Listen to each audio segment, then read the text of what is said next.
Welcome to A Taste of AZ podcast. On today's episode, we sit down with some of the folks from Phoenix Magazine as we discuss their upcoming event, Phoenix Dish Fest. They also have a series of tasting dinners leading into Phoenix Dish Fest, but if you don't make it to those, make sure to head to the festival where you can try samples from some of the Valley's top food and beverage producers. We also bring on some of the producers that will be at the festival today, so listen in to hear what's in store at their booths. Head to phoenixmag.com to get your tickets, and let's jump into the podcast. Chef Sammy D, thanks for joining us, man. Very excited to be here. I like this team. I like this team. This is a good team. And we'll have Chef Sammy D making us food and bringing us food. Yes. Because that seems to be his thing. Yeah, I mean, for me, I'm a chef. It's all about cooking. I mean, I call myself a cook at heart. Because Okay, sure. I love to touch food, and people put it in their mouth and say, yum. I mean, that's immediate gratification. It's what I have lived for, and 59 years I've been not cooking for 59, but 40. Yeah, okay. I've been cooking forever. So That's pretty impressive. For sure. Awesome. It's a lot of fun, and I still really enjoy being in the kitchen with the guys and cooking and meeting the guests and creating that family thing, Yeah. sharing food. If you had to pick between working in the kitchen with the crew or seeing the guest's face, what would you choose? I feel like it's one. I mean, I do feel like it's one, and I got to tell you, that's what lured me to the Andaz, to the restaurant, is, when I first heard about it, I was looking to, it's a long story, but when I saw the property and started hearing about the property and realized what the property represents, I felt like this is my home. I mean, it really feels like, I couldn't ask for, a more glamorous setup. And the ownership as well as management really wants me to be involved with the guest experience. And, we're on stage. It's a glass kitchen. Yeah, you can see right in there. Yeah. Like there's no hiding. Yeah. We don't see out as well. So sometimes people are waving. I'm like, I don't see them. It's a one-way mirror. No. What is this? What is this? Yeah. I have to say, the first time I came here, I hadn't met Sammy or Ash yet, and we had dinner, and just that enthusiasm was contagious. And, they both could not have been more gracious and welcoming. And, obviously that made a great impression because Thank here you. I am. Yeah. That's great to hear. And even Ash was a welcoming surprise, right? I mean, I had gotten here, moved here from Maryland. I'd been living there with my family, spent 3 years there, which was great. It was a great experience, amazing time. I was at the Comus Inn, kind of wound up there on default with the pandemic hitting. Thought it was going to be my spot. I really, New York guy, moved to Vegas, Amsterdam, winds up in Maryland, Sugarloaf Mountain. And I thought there was charm to it. I do want to work on a cookbook at some point. And I said, God, this could be an interesting setting. And it wasn't enough. It wasn't enough as far as the city feel and whatnot. Gotcha. Maryland is the Mid-Atlantic. I kind of thought I was going back to the East Coast, but it's there, but it's not there. But Gotcha. it was an amazing time, though. I really had some really close friends. I mean, the team was very tight-knit. It was hard to get staff up to this kind of remote area. So you get really close with the team, and we did some really great food. Yeah. And I can tell just from following his Instagram, because everybody's always, we miss you, Sammy. Yeah. You can tell he's beloved wherever Thank he's you. been. I mean, so. I really love people. I mean, I do. I love making people happy. I mean, I don't know.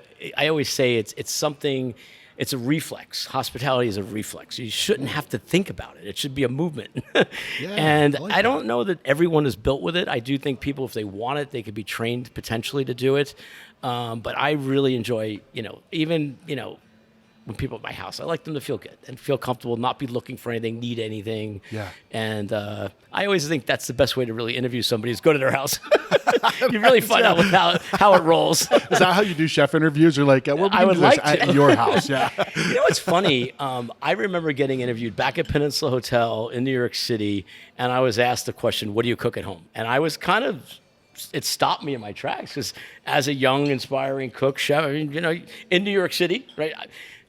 You rarely cook at home. Yeah. I also one time got an interview.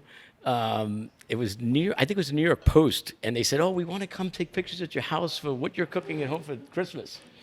I literally had to take the wrapper off my oven. It was like, so it was pretty funny. Yeah. And I ran next door to my buddy Todd English had a It was Olives. It was right next door. I lived on Union Square in East 16th, and I ran over there and grabbed a bunch of stuff from him and just said, "Hey, I got to make this look good." Yeah, yeah. That's But great. the photographer's like, "Are you kidding me? You're like unwrapping the oven right now." That's what they should capture, right? Johan Yeah. from Phoenix Magazine, he knows what that's about. And Yeah. with on the new cover, you got Chris Bianco. You were talking about that. He's Yeah. amazing. So, I mean, I'm not a journalist for the magazine, so I can't speak much to interviewing or anything. But I know that being able to capture someone's like essence and someone's real personality, I think, speaks way more to what they put into their work than simply being in a very controlled environment with the right lighting and all that stuff. Like sometimes getting in there and seeing what they do at home is better. But to the point of unwrapping your oven, you're clearly putting all of your effort and heart and soul into cooking for your guests at your restaurant, as opposed to going home no question. and that's what I hear a lot from chefs, that they don't cook so much at home unless they're playing with something, because they do it professionally at work. Just like we might not take videos on personal vacations because we have to do that All at day. work, Yeah. or even we dabble with we hang out with brewers a lot. A lot of them don't brew at home. Yeah. For sure. They don't Yeah. even drink beer at home. Yeah. They drink like whiskey because Right. because Even they're- bartenders, I'll say, Yeah. what do you have at the end of the day at home? And it's either a beer or a whiskey. Yeah. Yeah. You know, So they're not it's going to straight whip up. up a cocktail for themselves. Yeah. Yeah, I mean, we love what we do, but we don't necessarily want to be doing it 24/7. So It's funny because the best thing to find when you get home from work, it's a long day, is leftovers, right? To find something. I mean, it is. I always thought about it. Could be a cool story. Is the leftovers, right? Because especially in Italian families, the food winds up on the counter, and then hours later you go back to that feast again. Yeah. And that's pretty much every Sunday. Yeah. But leftovers are special. I mean, the temperature thing, how things kind of sit out, and then warming them back up, it changes. It's like a different experience. So Sure. I think what chefs really enjoy is somebody doing it for them and not thinking about it. It's like the simplest thing, a good tuna fish sandwich, or just someone else thinking for you and leaving it for you. It's like, all right. Yeah, that's a good point. I feel like as I get older, the more I cherish and seek out that just nothingness, right? Like no decisions to be made. No decisions. Just do it. Like just Yeah. do it for me. I'm just gonna sit here and read a book, and you serve me whatever Yeah. you want. Whether it's a ton of mezcal with this wonderful Or lasagna. this wonderful food, by the Oh, way. this is incredible. You want to tell the guests what So we're yeah, I feasting mean, I'll on? definitely walk through this. So again, I've only been here since October. I got here October 15th. I left my last position October 14th. So I basically just stormed in. It was important to get here, right? It was a busy time. Chef Dijon had left a few months prior. They were really looking to land somebody. So I got here quickly. And honestly, I've been living in his cuisine, which is very cool. It's very personal and it's really sexy. And it's funny because I did watch his video from last year. And it's fun. I was like, oh my God, that's what, and it was really cool seeing his thought process. For me, this has been like, studying for the bar. Not that I have any idea what that's like, but learning his food, the menus that are, because it's operational, right? We're fully operational. We have the pool, we do breakfast, brunch, and then dinner, and then we do events. I mean, we're a big events place. So, getting in here and trying to get my hands around everything, as well as try to evolve that. Yeah. And stay on brand, right? Because this food got me here. The staff, the property, the people, the town, right? I do believe, I love Arizona. It's funny, I feel like it's the Wild West a little with a Beverly Hills bubble in it. It has this kind of, sexy element of, and the food scene is great. It really is, I thriving. think we all agree and- on that, right? certainly do. and I'm thrilled to be part of it. I really am. Yeah. I feel like the network has been good. I have some buddies that are in town, and I'm back to the West Coast where I spent a lot of time in Vegas. I had opened Bellagio originally, spent time at the Venetian. So me and the family have spent a good amount of time on the West Coast. Even though I don't know why I'm more worried about the summers here than Vegas. I keep getting warned. yeah. It's like, oh, you haven't been through the summer yet. It's like, Yeah. I don't know how they compare because I don't know. I've never been to a Vegas summer. They're but- similar. They're Are very they? The Yeah, weather okay. in Vegas is similar. It gets cooler at night Yeah. In during the Vegas? summer, but Okay. otherwise the days are very similar. So, Like a tough guy, though. I think you can handle it. Yeah, we're ready. So, as I do work on the food, the goal is to make this an evolution, right? It's not to feel like there was a change. People love the restaurant. We're busy, and I want to continue the trend of what started here. And I'm really looking to figure out things that make sense. So these are all dishes that I've been working on that are, coming soon. Definitely, you might see them at that dinner if anyone signs up. We have how many seats left? I think like 7 seats. I think we have. Yeah, I think it's 7. All right, 7. Oh, wow. Nice. So, so you might see these on there. Thanks for plugging that. I'm excited about that. Well, one. what is that, real quick? So this is This year, this is our 3rd year that we do Dish Fest, and Wefton Warp has been a sort of a institution at Dish Fest for the last 2 years. So we're excited to have you guys back. And this year we wanted to kind of figure out a way to sort of expand the experience outside of just the event. And so we introduced these chef dinners, there's 3 of them happening the week leading up to Dish Fest. Really sort of small, intimate experiences with some of the top chefs in the Valley. And, beverage pairings, multi-course, just a really cool experience. And so we're doing one at Francine with their new chef, Remy. We're doing one here with their fantastic new chef, Sammy D. And we're doing kind of a fun dual cuisine feature at 2 courses at Tia Carmen, followed by 2 courses at Kambara. Oh, nice. Very low amount of tickets available for that. But yeah, Chef Sammy was kind enough to host one here, and so we're very excited about that. Yeah. Only 18 people. Yeah. I think that's a great idea. It's this table right here. Yeah, absolutely. You'll be right here. And so, we've sold, out of the 18, we've sold 11 of them, so there's only 7 left. Nice. So get on there and get on there and book them. So you're preparing for that. Yeah, right? prepare for that as well as our, spring will be our biggest evolution of the menu. Yeah. I'm looking to drop a few items on now. Winter, believe it or not, 70 degrees. Winter time. But welcome. So a couple of the dishes we have here is just simply roasted chicken breast, shallots, fresh thyme in the oven, slowly some roasted charred lemon, and then the side dish is kind of escarole or scuttle and beans. It's kind of something Italians grew up with. This is kale and gigante beans. It is made with vegetable stock and Calabrian chili, preserved lemon, the kale itself, mirepoix and whatnot. But and I can vouch that it's fantastic. Good. And a little Parmesan 100%. And fresh lemon at the end. So, again, it's simple. It kind of fits the brand and moves forward. The mushroom lasagna is a meatless lasagna, and it's again I'm Italian heritage and whatnot, so it's not grandma's style lasagna, but it's really an elevated take on lasagna. And I follow the trends, right? You got to follow what you see. Olive vodka is the hottest. I mean, everything's all vodka right now. Yeah. And honestly, I don't hate it. My kids, one of my favorite, dishes at home. My kids. I thought you meant cooking it. I thought you meant like the bottles. Like no. Vodka's very trendy right now. Kids are loving it. Yeah. My daughter, who's inspiring chef Dakota, she's fabulous. She's worked for me in my restaurant. She runs stations. She's very talented. And she made olive vodka at our last house and lit the microwave on fire. Yeah. So it's like, what are you doing? As someone who doesn't usually eat vegetarian dishes, because I like my meat products, this lasagna is hearty. Incredible. Killer. Yeah, it's It so might good. be the best I've ever. So it's unreal. Yeah. And Thank the you. bechamel, is it bechamel? It's this bechamel layered Because it in is there, so pasta. creamy. Yeah. And the ricotta has some chili, just regular chili flake. There was a little kick to it. Yeah. Lemon zest, and then so the mushrooms is where the love goes in. Is we cook down porcinis. There's also some forest mushrooms blended in. Cook them down really slow and long, and I put masala in there. I kind of think masala and mushrooms go really well. Yeah. So you get some depth with that, and then it's just layered up with the.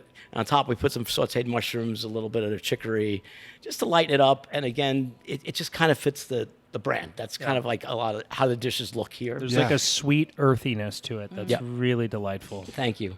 And then Shatsuka. Shatsuka's been one of my favorites. I think I lived in Amsterdam a couple of years. I'm trying to think the first time I ate Shatsuka. anyway, but I did love the dish. It kind of, it's a breakfast dish or a brunch dish. I've but never it's a- had it. I've yeah. seen that. I've seen that before, but I've never. Yeah. This is the first time I've had it. And people Incredible. get it. It's funny because you feel like it's a little, too foreign or too out there. But like I said, even in Maryland, I mean, it was one of our top selling brunch items. And Yeah. actually, I think it's Moby Dick. They're like a Mediterranean concept in Maryland. And I think they personally have educated people on the style of food. It's Yeah. like a lot of people get it due to the product that they do. So it's basically a slow roasted. Those are, Jesus, the chef that we just were talking about. The pizza cheese. Bianco? Crispy. Oh, Bianco. Bianco. Yeah. Those are his yeah. tomatoes. Oh, nice. yes. So Yeah. which I have are a few awesome. cans of those. at So home. Bianco tomatoes cooked down real slow and with chickpeas and harissa and cumin, and so it has some zestiness, a little bit of heat. There's some cayenne in there as well. Lovely. We bake the eggs in there, and then there's some feta on top with cilantro and there's crispy baguette. So that's another, again, more featured for brunch. So those are a few of the dishes you have here now. I'm going to go back in the kitchen when you do that little break thing and whip up a couple more. Yeah. While you're love whipping it. those up, I'm going to eat the rest of that lasagna. Yeah, same. I know. I see you eyeing it, and I'm know, I thinking I keep should looking. pass that over to him. I mean, I wouldn't turn it down. No. Thank you, Christina. You're welcome. So just as Johan took a bite, I was just going to ask him a question. So all here today. I mean, Sammy, we were going to have you on the podcast anyways. Thank you for coming to our festival, Taste of AZ. First time I had met was him great. was on the phone. I think we talked about 7 to 12 times before the actual. And I like I was that. nervous. No, it was great. He's a great communicator. He's like, hey, I want to make sure that I got everything. And I'm like, this is great. Like, we can get things done and figured out quickly in a phone call. But they brought their A game, man. They brought their the chocolate cake. Yep. It was National Bernie, Chocolate our Cake Day. pastry chef, and honestly, she's amazing. She's done a great job. Shout out to Morgan. Yeah, Morgan? she Yeah. and honestly, she was Morgan's number 2. Spent 2 years with her, and then and we miss Morgan dearly. But Bernice has really done a great job. I mean, she did such a fabulous job on that chocolate cake. It was very powerful. It was very good. and people loved it. I mean, people felt bad coming back up. We went through 1,200 pieces of cake. Wow. The last picture I took was like. Oh, I in the remember sunset. that. You showed like Yeah, the there were most- just a few remaining That pieces. was it, but they were gone. But by the Yeah. time we left, they were all gone. So Yeah. that felt really good. And we sold out our drink. Ash made an amazing old fashioned. Yeah. Those oranges were made from the property. We took the oranges and made in oil with the rinds. So Yeah. we're trying to bring it all in and keep it real. And again, I was mentioning Ash earlier. I mean, his palate. He's really wine person.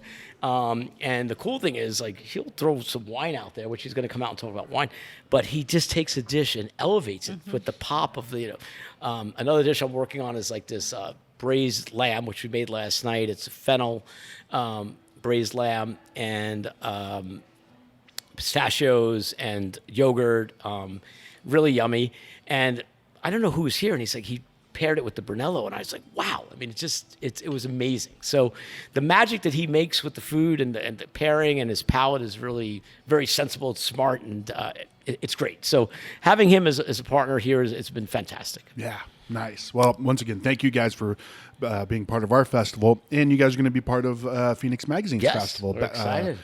I was going to say Best Fest, but that's later in the year. Dish Fest coming Yes. up. Yeah. Was it last year? Was I at last year's? I think you were at I think you were, the yeah. last 2 years, weren't you? Yeah, I've only been there once, and I Okay. think it was last year. Was Yeah. that when Century Grand was doing the Correct. clarified? The yeah. clarified, was it a pina colada? Yeah. Yeah. Wow. So I've been there So once, good. and it was incredible. It was pretty Sounds good. spectacular. So Going to be even better this year. even better this year. Yeah. Heck yeah. Yeah, Nice. so last year we had about 37 vendors. This year we have 52. Wow. Nice. We have a demo kitchen that's going to be there this year. Very so excited about we that. have Chef Sammy's going to be doing one of the demos. cool. So our demos are going to be Chef Karan from Ferengi, Chef the Jeremy Pacheco from the Vig, Chef Sammy, Chef Jennifer from the Joy Bus, our charity partner, and then Derek Christensen from Bacanora, and he's going to be there representing Runhouse Sood Hall. So Nice we lineup. have a nice little lineup of Mediterranean and Indian food and and German food and American food with the vig. So it's a really nice little lineup. Our VIP space last year had 4 vendors, some seating, and a musician. This year has 12 vendors and a musician. And I would like to say, because I've been to all of them, but I really love the way you do your VIP. Like, I think it's worth the extra money. So if anybody's thinking about doing the VIP, it's definitely, I think, a bonus. Yeah, I appreciate that. We try to make it special. Every year, I think, has been a little bit more, a little improved. So the first year was just a couple of vendors. Last year we had a few more, and then this year we really stacked it out with vendors. We have Shimogamo bringing Japanese Wagyu, snow crab, scallops. We have Ferengi is going to be in there. We have Arizona Stronghold Wine will be in there. We have several other wineries. We have a local chocolatier, Embers Chocolate, will be in there as well. So that's Tandy's, right? Yeah. So a nice mixture of vendors in the VIP, but then the general admission is just as stacked. I mean, we have Weft and Warp, we have Kambara will be there, we have Carcara is going to be there, we have Casa Corazon, which is really delicious, we have Taza Bistro, we have... now I'm trying to remember everybody. You've done great so far. I'm very impressed. We have a couple of great food trucks that'll be there. Salt, which we did our last episode together with Chef Enrique. Sand and Lee.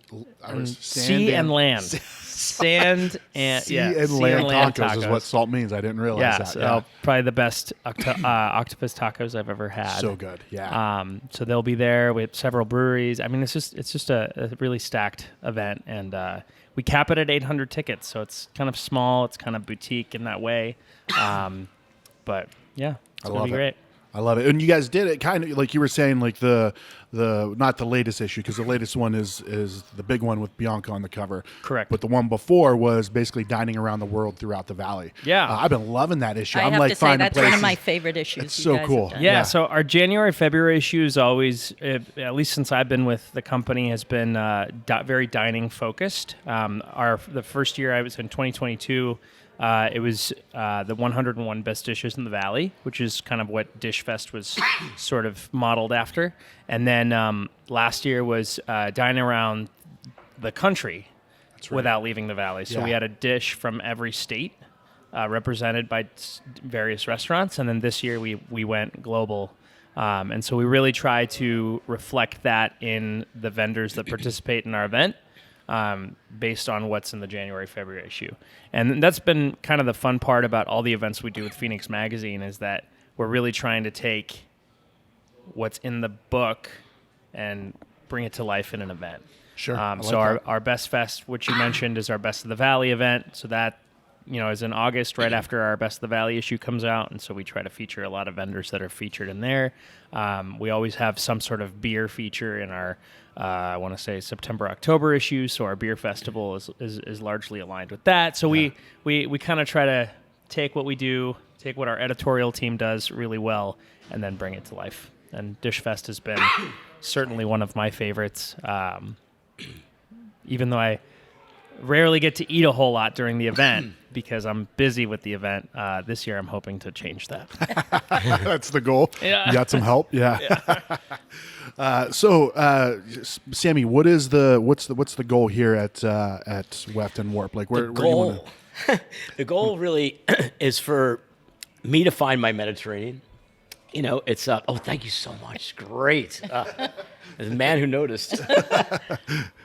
So, my background has always been America being a melting pot of a lot of different ethnic and cultural flavors. And really, I think I emphasize on is nostalgic classics, and elevating them. I don't look to recreate the wheel. My food is always kind of, when you read the menu, I kind of think I know what that is. But what I'd like is for people to be wowed when they receive it in presentation and flavor and how the flavor profiles. So Mediterranean is still a really broad canvas, right? Yeah. You have a lot of different places or areas that touch the Mediterranean Sea. So I still feel I have, you probably need to stay away from Asia and a couple other areas, but I think I still have a big, palette. Most importantly, like I said, is for us to evolve, stay on brand, continue what Deshaun had started, and find, Sammy D's Mediterranean, really, Yeah. So I've been having fun with it. I mean, I still have his spice rack down there. Okay, yeah. So I need him to come show me what these spices do. But, I've been really having fun with it. I've been challenging myself. And, sometimes you create your best stuff that way. If you always go to your sweet spot or your easy zone, you're always going to be, finding coming up with similar things. But I do think in life, when you have challenges sometimes, or, vegan or vegetarian, or somebody comes to you and makes you, do something different, sometimes you come up with your best dishes. So it's exciting. And I'm not looking to go anywhere soon. So I am enjoying my time, embracing what's going on currently and looking to take things to the next level. I've kind of been through the whole gamut, right? I've done TV thing. I'm here for a long term. My goal is to get my family settled. I have Here 3 in children. Arizona? Yeah, Yeah, they're yeah. all here. Yeah. And they've been loving it, by the way. Nice. And so I have I have a 9-year-old son, a 12-year-old daughter, and a 17-year-old daughter. So, most importantly is really them being happy and daddy finding a place where he's not looking to move on, So, Sure. I was doing a lot of development consulting, jumping around the country, the world, and it was great. And I got to tell you, it was good money, and building and creating is the fun part. But I was spending too much time away. So even if I'm only home a few hours a night now, I think the exciting part is that I do go home and I'm in one spot, not trying to do 4 different restaurants or have your name on 4 restaurants. Yeah. And none of them represent. That's the thing that started to bother me is like, I go to my own restaurant and you're like, this isn't, what I would wanted it to be. Yeah. So the goal to find a home and to be in one spot really has been the journey for the last, 6, 7 years. Okay. So I really feel like this has a lot of the values I'm looking for.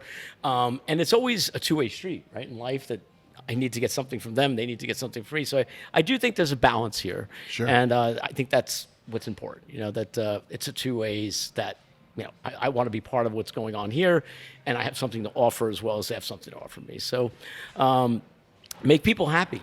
I like it. Make people Well, happy. we're glad to have you. Thanks. And I wanted to touch on something you said about, you have this cuisine that you're exploring and that you're kind of diving into. And I was having a conversation with another chef yesterday about how a lot of times when you have limitations in the sense of like this is kind of where you will need to be, that's where you find the most creativity. Yes, 100%. Like limitation breeds creativity. Where if you open a restaurant that's a global cuisine and you can do whatever you want, you might. It's like too many options, right? Sure. You go to McDonald's and there's 57 things on the menu. You go to In-N-Out, there's 3 things on the menu. It's so it's like that limitation. I've been finding that a lot of creatives, being a chef is a creative endeavor. It is an art form. You kind of look for that limitation. Writing an article. You have 300 words.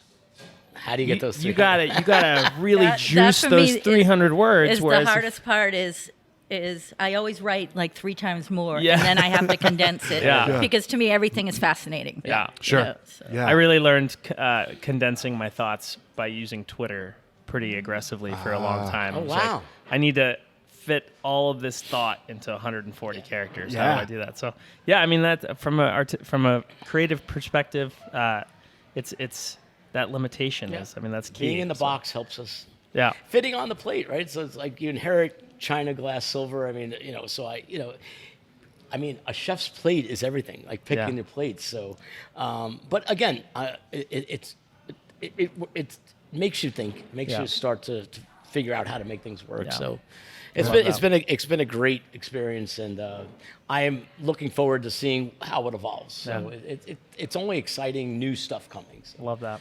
We need to come back in, do a follow-up episode Yes. in August. I'm in. Yeah. When it's hot. When it's hot, let's see how Sammy's Yeah. doing with the heat. Yes. No, Sammy, thank you so much. Thank you for Pleasure. the food. Awesome. That lasagna that's incredible. Yeah. That is it's already one of my top 10 Cool. dishes. Yeah. Because I'm the same. I'm like Johan. I like the meat, and when I hear mushroom lasagna, I'm like, okay, that's good. I like it, but elevated. That's Yeah. incredible. Thank Nice you. work. And then I do have a couple other things I'm going to go back and cook up for you. I'm going to bring Ash out, right? Great. Excellent. And I also, Bernice has made a signature dessert for you guys Oh, tonight. good. I wanna So see it's her one of her, desserts. new takes. It's going to be coming on the menu shortly, which is really great.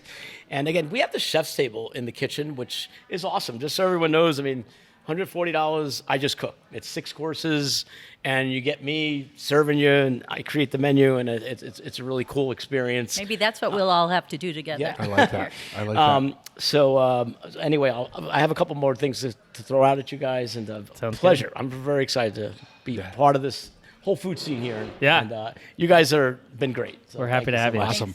Thanks, Chef. Awesome. A real quick reminder to head to phoenixmag.com to get your tickets to the upcoming Phoenix Dish Fest. There's going to be tons of great samples from some of the top producers in the Valley, so head there now and we'll see you there. To have you top me off a little bit. As we are, we're Thank well you. into our second course now. Yeah. Ash is pouring out some wonderful wines. And then we told him he was going to be on the podcast, and he had a little extra wine. I'm happy to be here. Yeah. Well, Ash, thanks for joining, man. This is Chef Sammy Diaz hooking us up with some amazing food. He brought out the lamb neck. Is that what that is? Lamb collar. collar Lamb collar and with pork pita cheeks. and tzatziki and Yeah. hummus. It's amazing if you haven't had a Yeah, bite it's yet. really amazing. And then pork cheeks with whipped potatoes, Truffle. truffle whipped potatoes, Is that what- and, okay, and yeah. then applesauce, is it? No, these are little onions, like shallots or Oh, onions. right, more and then there's savory. apples. in That's what the there. shaved things are, or the thinly sliced or whatever. No, there's chunks of apples in there. Ah, And There's I chunks know of you apple. chose the wine specifically to accompany these dishes, right? Yes, absolutely. because that's what you do. Yes, that's why. Yeah, he cooks and I take the credit. I guess I don't know. Yeah, What is your role here, Ash? I am the food and beverage director. Okay. I started about a month after Chef Sammy. It's been a really good journey so far. I mean, you have wonderful people here, as yourself, professionals here in the Phoenix, Scottsdale area, and I'm blessed and humble and happy to be here. Yeah. How did you get to Scottsdale?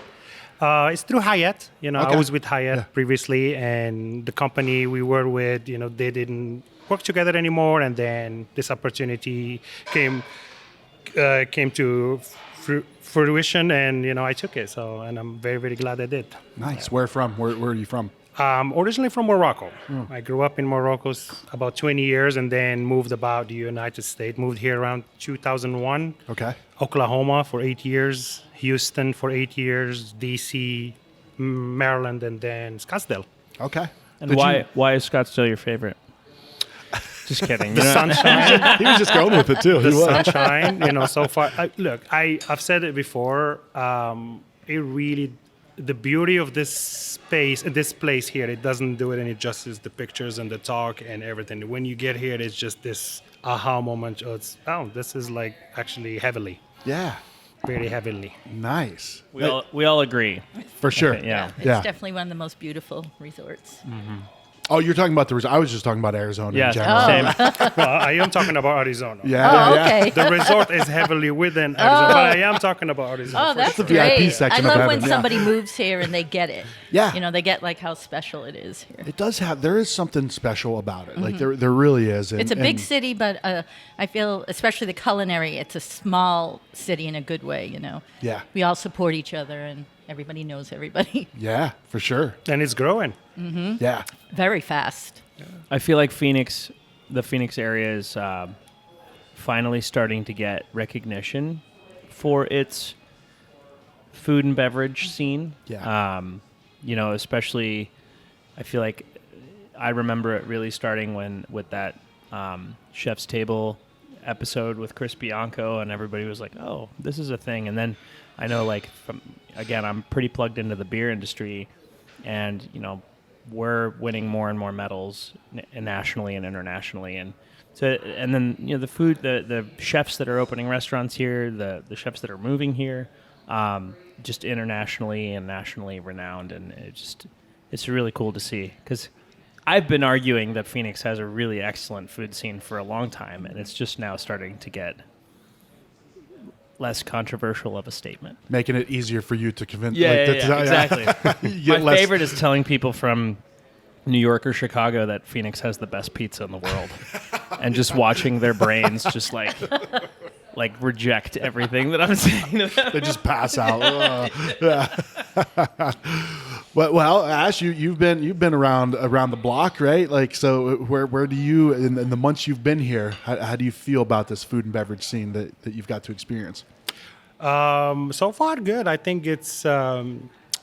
I feel like it's growing, and I feel like it's on its own journey, and it's at some point it's gonna be recognized as one of the pillars here in the USA. Yeah. One thing that people don't talk about that I noticed because I have a fresh eye, so to speak, there's a certain level of hospitality in service here that I did not experience anywhere else. Okay. And I'll give you an example.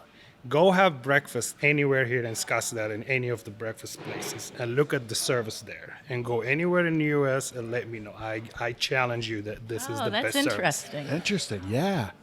I like that. Beautiful, well put together, nice, smile. They want you to be here. I feel like they want me to be here. So Yeah. it's something that I've been in the industry for a while. So it's something that it's almost intangible in a way, but just next time you have breakfast, let me know. And we'll always think of you now when we do that. Yeah, for sure. Yeah, drinking our breakfast wine and yeah. Speaking of drinking, what Yeah. did you choose for us today? We did a couple of wines. The white wine was a blend from Alsace. Alsace is this little region in France, bordering Germany, and they don't do any blending at all. But one white wine that's blended is called Gentil, and it's the blend of all 4 grapes, all noble grapes, what they call in Alsace, and it just brings the best out of all the worlds, and aromatic, food friendly, approachable, and just something you can sip on with friends. But if you have it with food, it really comes out amazingly. Yeah, I really enjoyed it. During the break, Same. we were talking about how aromatic it was. And For sure. Yeah. And you said something about the floral notes. I forgot. What right, was it? like very white blossom. What Those- about, yeah. that's exactly, yeah, definitely there for sure. And then the red wine was a Barolo. It's a Convento, very known producer. We have it by the glass here, and we're serving the 2017. The wine, it's a Nebbiolo grape, so when you see it, it looks clear. It's a see-through wine, but when you taste it, it's a big boy. It has acidity, it has tannins, and alcohol as well. It's amazing with that pork cheek and the Yeah. potatoes. I Just appreciate that. That's a boost of confidence. I love it. Nailed it. You nailed it, man. A little bit of confidence. And I think we were talking during the break. You were talking about wine knowledge and Yeah, I mean, I'm woefully uneducated or undereducated when it comes to wine. What I was saying is that I think I've explored beer enough to where I think I might have a little bit more of a palate than your typical Coors drinker or whatever. And so whenever I do get to taste really good wines and I have someone knowledgeable that's kind of describing them to me and walking me through them, I really tend to enjoy them, and I can pick up on those things that they mention. But you put me, at a wine store, and I have no idea what any of it means, where. well, that's a lot of people. How would you Yeah, know? for sure. And Yeah. I like you had an analogy that made it less intimidating about the music. It's like music, If you drink a bottle of wine, just think about it as a band. Do you like that music or not? Do you like that wine or not? And go from there. And Like I like the bass, but the singer's voice is not. acidity versus alcohol. Exactly. Yeah. Yeah, and I there was a quote that I really, really love, and I'm not gonna say that I came up with it, but it says that wine is a grocery, not a luxury, and it's just something that I truly live by. It shouldn't be a luxury. It's just a grocery. You go pick up some bread, you pick up a bottle of wine. Yeah. We like a natural part of dinner. Yeah. Yep. at our house we suffer from this is a good bottle. Let's save it for a special occasion. And then it just sits there forever and ever. And then the other day, I don't remember what the occasion was, but there was no special occasion. But my wife opened a bottle that it was a 2013 bottle of Caduceus from the Cottonwood Jerome area, and I was like kind of taken aback. I was like, oh my God, that's a 11-year-old wine. Like what? Like it's just like a Saturday, like a typical Saturday. And she poured me a glass, and I was like, yeah, no regrets. It's so good. That's a good point, though, because I tend to do that too. And we have friends who are wine collectors, and they said it's going to do you no good not to drink it. Yeah. You know, so I like don't. that. Yeah, just. So I'm still working on that because I still have Yeah. the anniversary, and then we're having dinner out, so we don't get to it, that kind of thing. But Yeah. Yeah.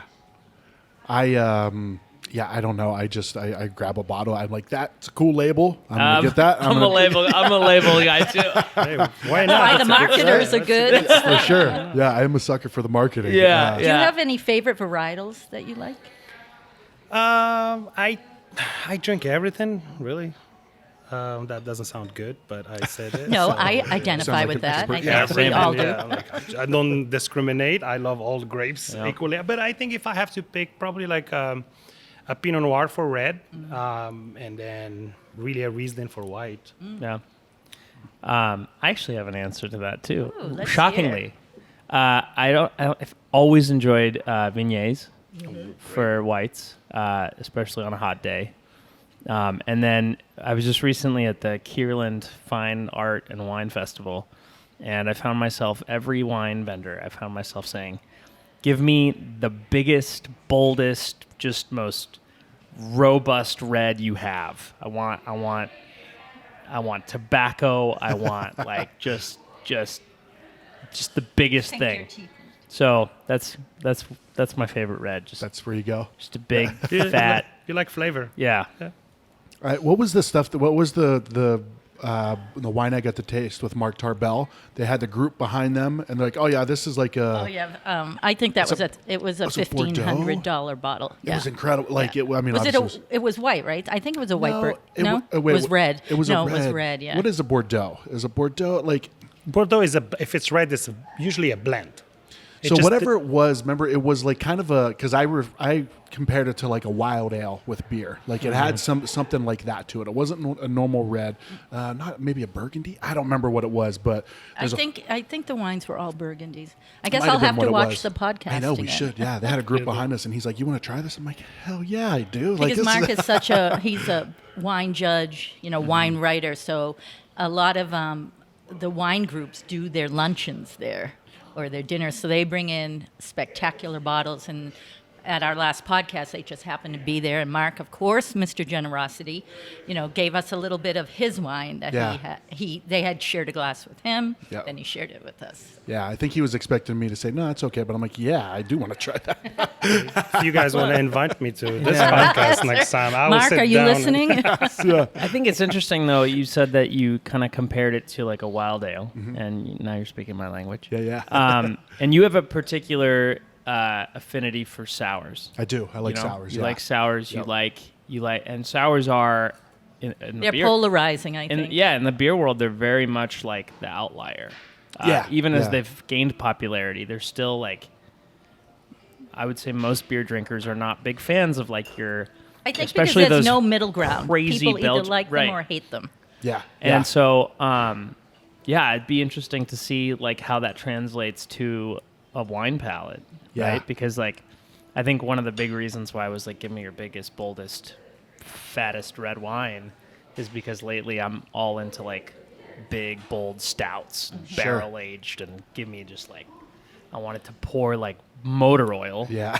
And that is a very different palate than, a Drecker's slushy sour. Yeah, that, for sure. Yeah. So, yeah. Well, I think that's been kind of a way that people they've been able to slip the sours in to the mainstream. Is let's throw some lactose and let's throw some sweetness into it. So it's got that sweet and the sour. But I don't know if have you ever had any of the wild ales, like a spontaneous fermentation beer, Jester King.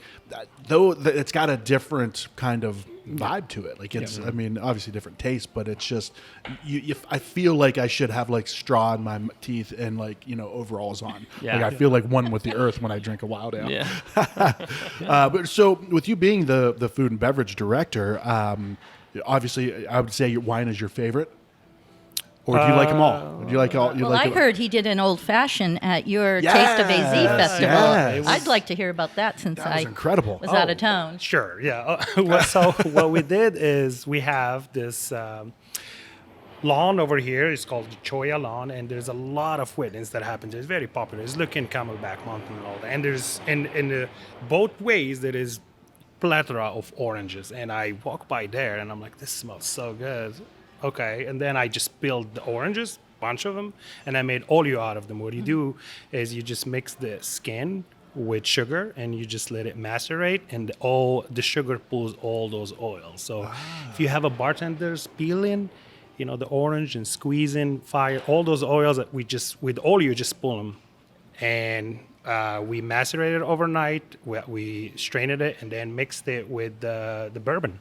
Yeah. That's all we did. I think it was a popular popular. item. Yeah. Yeah. Sold out. I learned about that process, the sugar oil process at our cocktail camp last year. Yeah, 'cause I that think we it's do. common in punches, like gotcha, alcoholic okay. punches. Yeah, Yeah. But it's a fascinating. I mean, it's a fascinating process, and like, so have you messed with the cocktail menu here at all since you started?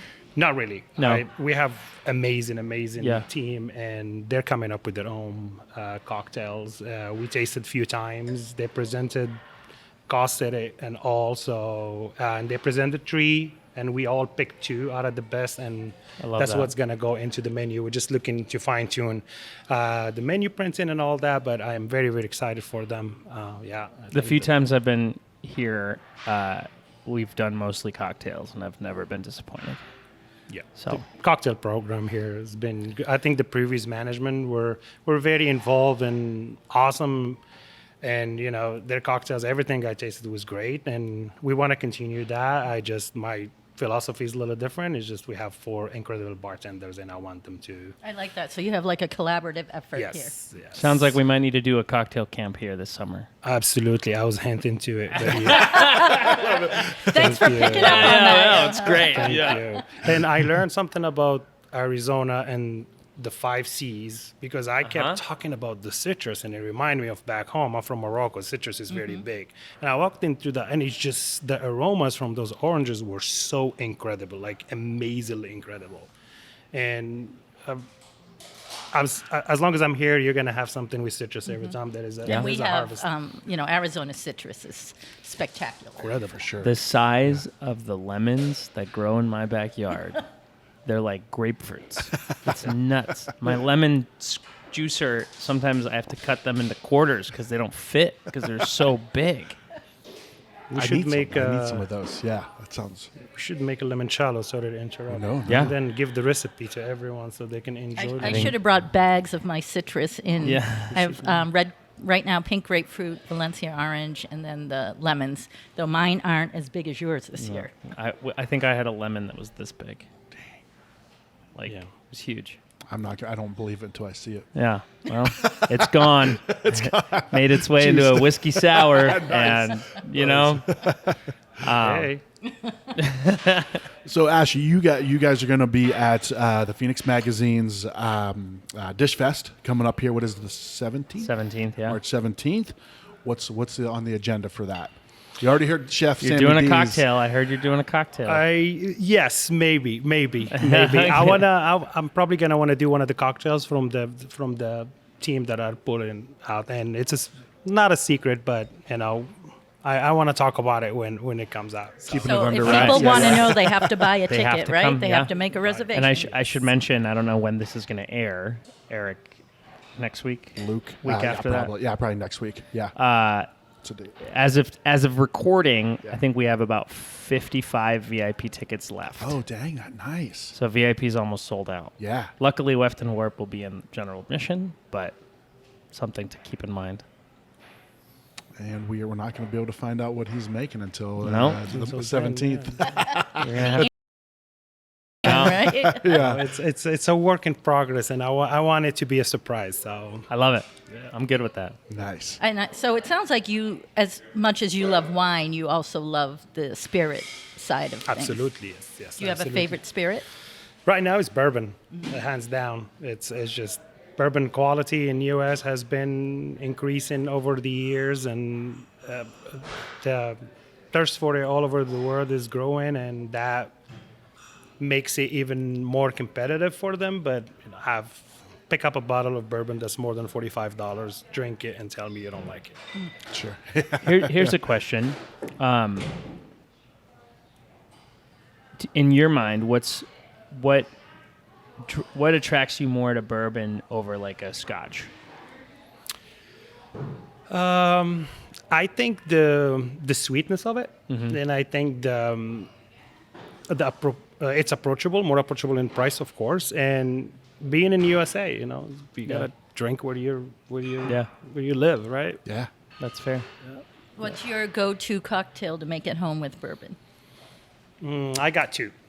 Old fashions, of course, and then I love Vieux Carré. But then That's my husband's favorite drink. What is that? Vieux Carré.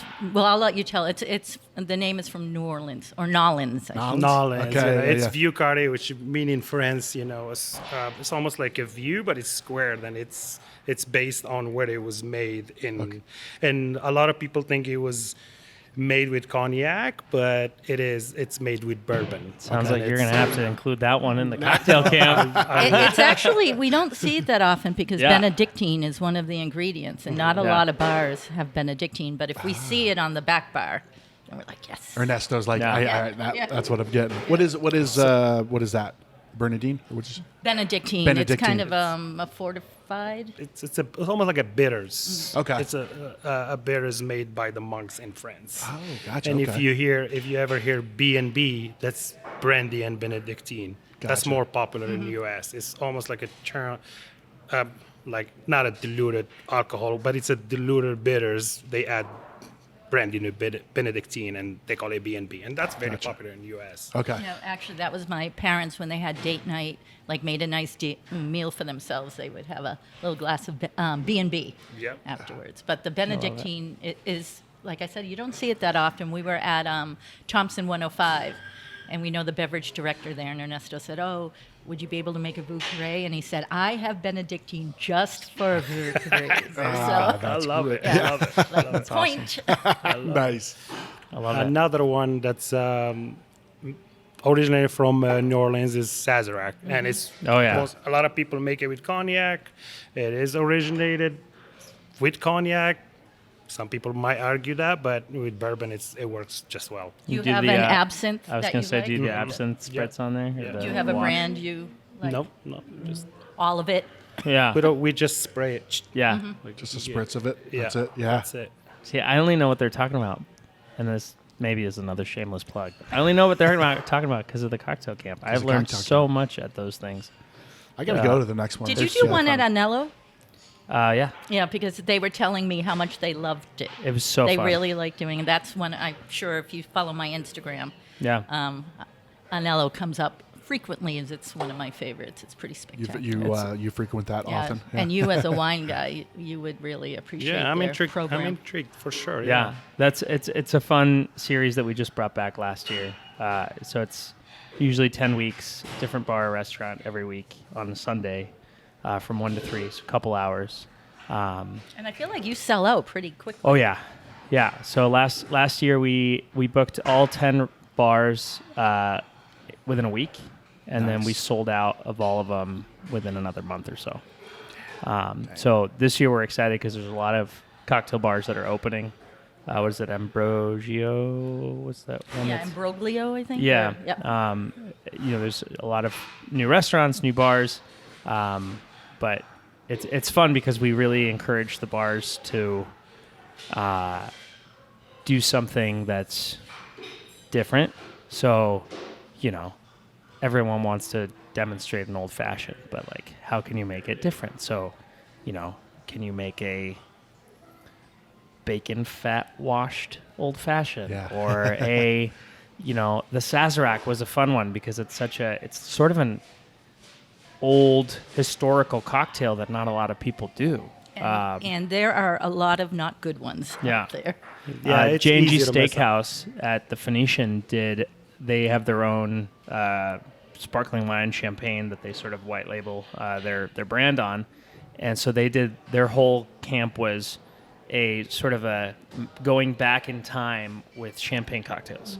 So starting with a champagne cocktail that was invented sometime in the last couple of years, all the way back to like something real old that was, I don't remember the names of any of them, but And I like that. Sealbachs That's are cool. from New Orleans it's a too, bit of a right? story. Yeah, for Yeah. sure. A little Wow. history. All right, sign little us up, booze. right, Eric? Yeah, heck yeah. Want to Right. join us, Ash? Absolutely. I'm in for I the- know to somebody me, it's- who maybe could To get me, it us a sounds like spot. Ash is going to host so. one. So, yeah. Sure, yeah. I was more thinking of like a repeal day, some like on Yeah. a day, and There you go. have a bunch of stations and have a floppers here and floppers. I and love that. Yeah, some jazz. I think that would be a good vibe. Oh, that Yeah. sounds super I I think like we it. just concepted I the whole like thing it. out. Yeah. Yeah. All right, Johan, you and your team take care of that. Yeah, we got Christina it. and I come as guests, the experts. But well, dude, thanks so much for joining on. If people want to see what the drink is, they got to get tickets to Dish Fest. Yep. March 17th. Yeah. PhoenixMag.com. PhoenixMag.com/dishfest. Okay. It's the easiest Excellent. way, or just find us on our Instagram. Nice. You find the link on there. And Ash, what's the foreseeable future look like for you and Wefton Warp with the food and beverage program? I think just staying true to our philosophy here, just making really good food made with love, staying true to our Mediterranean concept, and taking care of the guests, and just bringing really good wines, priced really good, and making serious drinks, serious cocktails, and service with a smile and open heart. I think that's a recipe for a winner. What? Just a quick question. So you're originally from Morocco. Yes. Obviously a Mediterranean country. Yes. Although most people probably think of the European Mediterranean countries, but there's a whole other side of the Mediterranean. Are there any menu items here, or are you working on anything to incorporate a Moroccan flavor profile here? Well, there was a couple. Like I think the shakshuka that Chef brought in is Moroccan, Algerian, and Tunisian, depending where you are in North Africa. And then the zalouk is definitely Moroccan. The preserved lemon is something that is staple in our cuisine. That's something that my mother did, and we made it. And after after it aged for like a year, we use, and it's available, readily available here in the U.S. as a flake. So that's something we awesome. use and Chef use for the pastas. So yeah, ras el hanout, which is a mix of spices here, cumin. We're bringing a lot of those flavors, and Chef being from New York as well, he's been introduced to all those flavors. That's awesome. So we're looking forward to great accomplishments ahead. Yeah. So excited. Sounds like a great team. Yeah. Yeah, love it. I think we make, and people like you make us, give us the energy to do more. So we appreciate professionals like you for sure. If what I got to do is eat, I know. I was going to say, yeah. our job's not too Yeah. difficult. I will eat. If you like to see that smile on my face, I'll You come keep here. calling me a professional. No, a professional like giving feedback. We need that. It gives us fuel. But if we're doing something that's like red flag, let us know, because that's what makes us better too.